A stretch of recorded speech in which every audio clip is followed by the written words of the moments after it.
आज घर में बड़ी चहल पहल थी। और हो भी क्यों ना, घर में मेहमान जो आने वाले थे वो भी घर की बड़ी बेटी तन्नू को शादी के लिए दिखावे की रस्म अदायगी के लिए। साधारण परिवार में जन्मी 3 बच्चों में सबसे बड़ी बेटी, एक कमरे का मकान जिसमें एक छोटा सा आंगन। पिता एक सामान्य सी नौकरी करके घर का खर्च चलाते थे। घर का माहौल खुशनुमा बना हुआ था। सबके मुख पर ताजगी देखते ही बनती थी। मम्मी खुश मगर सकुचाई सी नजर आती थी।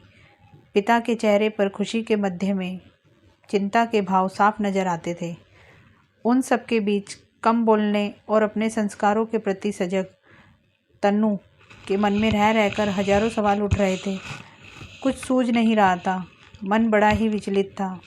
तभी किसी ने बाहर से आकर खबर दी, मेहमान आ गए हैं। छोटे से मकान में चहलकदमी बढ़ सब इधर उधर दौड़ने और व्यवस्था को संवारने में व्यस्त हो गए। जैसे ही मेहमानों ने घर के अंदर प्रवेश किया, उनका जोरदार स्वागत किया गया और बातचीत की रस्म अदायगी होने लगी। कमरे के अंदर बैठी वो साधारण कन्या अभी भी खुद के सवालों में उलझी थी। मम्मी उसको समझा रही थी कि मेहमानों के सामने कैसे व्यवहार करना चाहिए, जो जन्म से ही वो सीखती आ रही थी।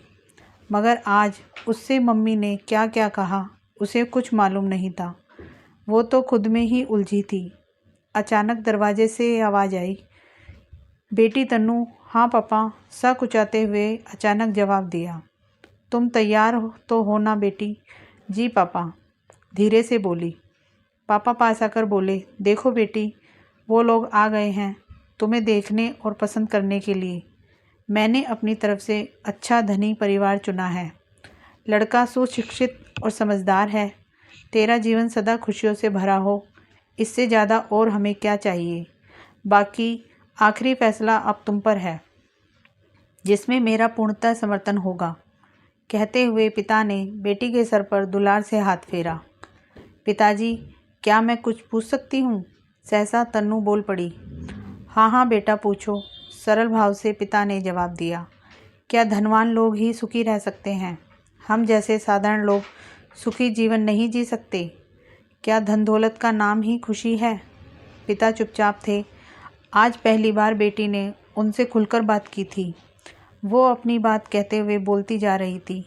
यह देख दिखावे की रस्म का क्या अर्थ है? क्या क्षण भर किसी को देख लेने से हम किसी के व्यक्तित्व को जान सकते हैं? मेरे कहने का तात्पर्य यह नहीं कि मुझे इन लोगों से या पैसे वालों से शिकायत है। मैं तो बस ये कहना चाहती हूँ कि मेरी खुशी धन दौलत में नहीं, उन संस्कारों में है जो आज तक आप मुझे सिखाते आए हो। मैंने आप ही से जाना है कि व्यक्ति से ज़्यादा अहम उसका व्यक्तित्व होता है। अगर 2 व्यक्तियों के विचारों में समानता हो तो इंसान हर हाल में खुश रह सकता है, वरना अच्छा भला जीवन भी नरक की भेंट चढ़ जाता है। पिता चुपचाप उसकी बातें सुन रहे थे। बातों में सच्चाई थी और हकीकत में जीवन का मूल मंत्र भी थी। बेटी धारा प्रवाह बोलती जा रही थी, मानो उसके अंदर का सैलाब आज फूट पड़ा हो और वो उसमें शब्दों के माध्यम से कतरा कतरा बह रही थी। क्या दिखावे की रस्म का इतना बड़ा सवांग रचकर ही हम एक दूसरे के बारे में जान सकते हैं?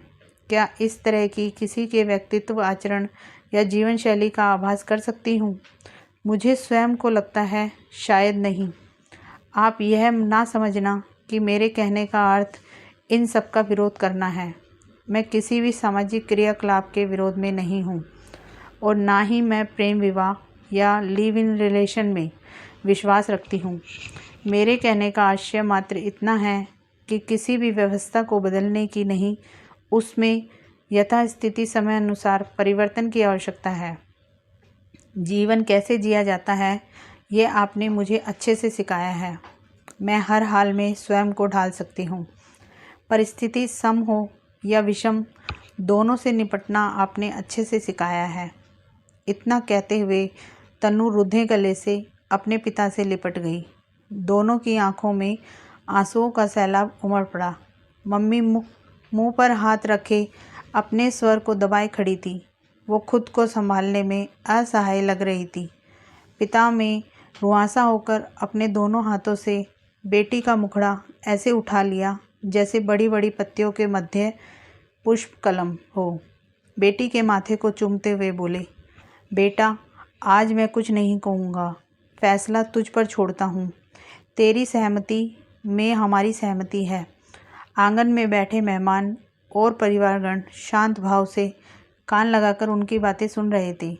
इतने में अचानक लड़का खड़ा होकर बोला, माफ़ कीजिएगा, क्या मैं कुछ बोल सकता हूँ? इतना सुनकर सब सहम से गए। बेटी के पिता आवाज़ सुनकर बाहर आ गए और बोले, हाँ बेटा, क्यों नहीं, कहिए आप क्या कहना चाहते हैं? पिताजी, मुझे लड़की बिना देखे ही पसंद है। अगर मैं शादी करूँगा तो सिर्फ तन्नू से, यदि वो अपनी सहमति प्रदान करेगी तब, वरना मैं आजीवन कुंवारा रहने की शपथ उठाता हूँ। यह मेरा निजी फैसला है और मैं समझता हूँ कि इससे किसी को कोई आपत्ति नहीं होगी, यानी मेरे परिवार को भी मुझे इतनी आज़ादी देनी होगी। लड़के का निर्भीक फैसला सुनकर सब अचंभित और अवाक थे। उसके माता पिता भी उसकी ओर ताकते रह गए। किसी के भी तरकश में जैसे कोई शब्द बाण बचा ही नहीं था। लड़के ने आगे बोला, मुझे जो देखना है वो देख लिया। मुझे धन दौलत या शारीरिक सुंदरता नहीं, आत्मीय सुंदरता की आवश्यकता है। धन दौलत से तो मैं बचपन से ही खेला हूँ, मगर जो संपत्ति आज मुझे तन्नू के विचारों से प्राप्त हुई है, उससे मुझे आशा ही नहीं विश्वास हो उठा है कि एक तुम बदले एक मैं बदला, इसका मतलब हम बदल गए।